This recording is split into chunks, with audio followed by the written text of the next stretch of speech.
尽管美国总统特朗普曾力促苹果公司将制造业务迁回美国本土，但苹果的主要供应商富士康似乎并未止步于此。据凤凰网科技2025年5月23日报道，富士康正积极推进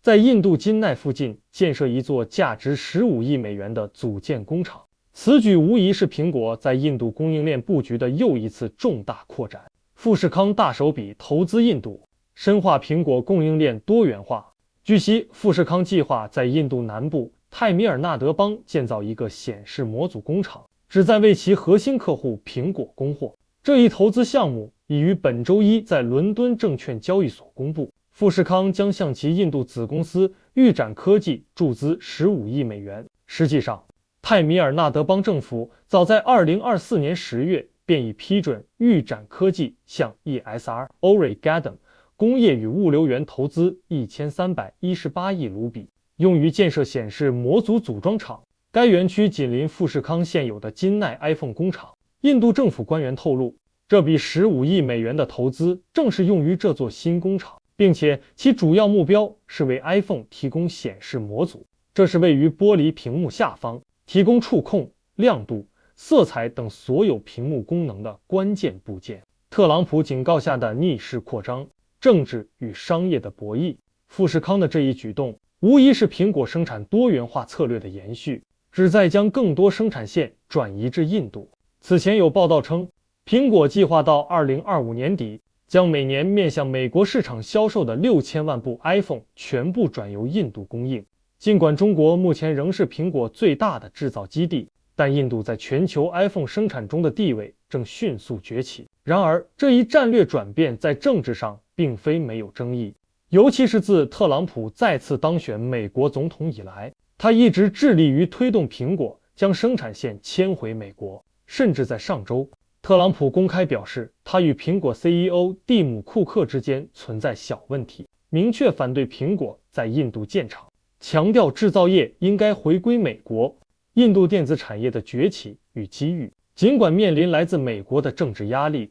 富士康在金奈附近的显示模组投资项目仍将是印度电子产业迄今为止规模最大的投资之一。这得益于印度莫迪政府提供的数十亿美元的生产相关激励措施，使得印度的电子产业迅速扩张，并逐步成为主要的出口力量。泰米尔纳德邦官员预计，这座新的显示模组工厂将创造约 1.4 万个就业岗位。香港市场研究机构 Counterpoint Research 预测，2024年印度贡献了全球 iPhone 产量的 18%。这一比例有望在2025年进一步攀升至 32%。截至目前，苹果和富士康尚未就此置评。我的观点，从我的角度来看，富士康无视特朗普警告，继续在印度进行100亿级投资，这背后是多重因素驱动的必然选择。首先，经济全球化和供应链韧性的考量是核心。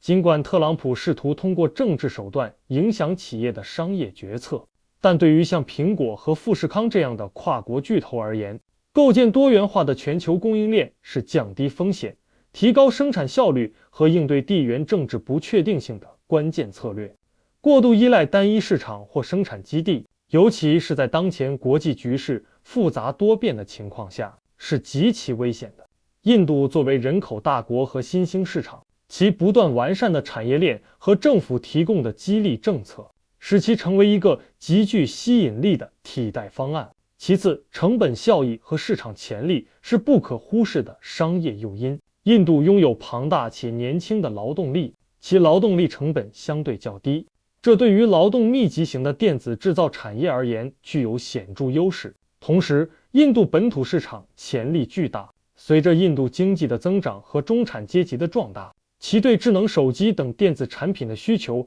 也将持续增加。在印度设厂不仅能降低出口成本，也能更好地服务当地市场，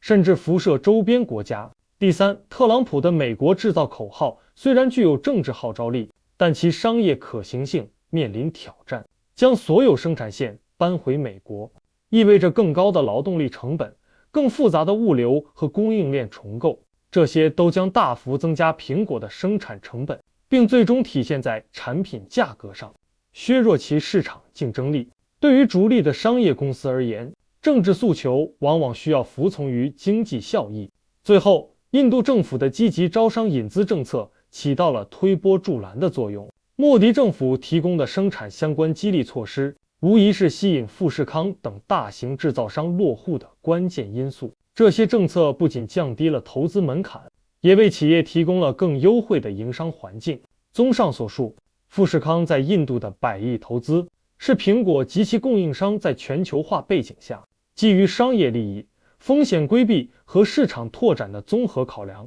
尽管可能触及政治敏感区，但在经济效益和长期战略面前，这些企业更倾向于选择符合自身发展利益的道路。这并非无视警告，而是在权衡利弊后做出的理性商业决策。这同时也预示着印度在全球电子制造业版图中的地位将进一步提升，成为世界工厂的重要补充甚至替代力量。今天这个话题我就暂时说这么多，如果你有不同的看法或者建议，记得留言告诉我。欢迎订阅我的频道，我是胖僧，谢谢大家。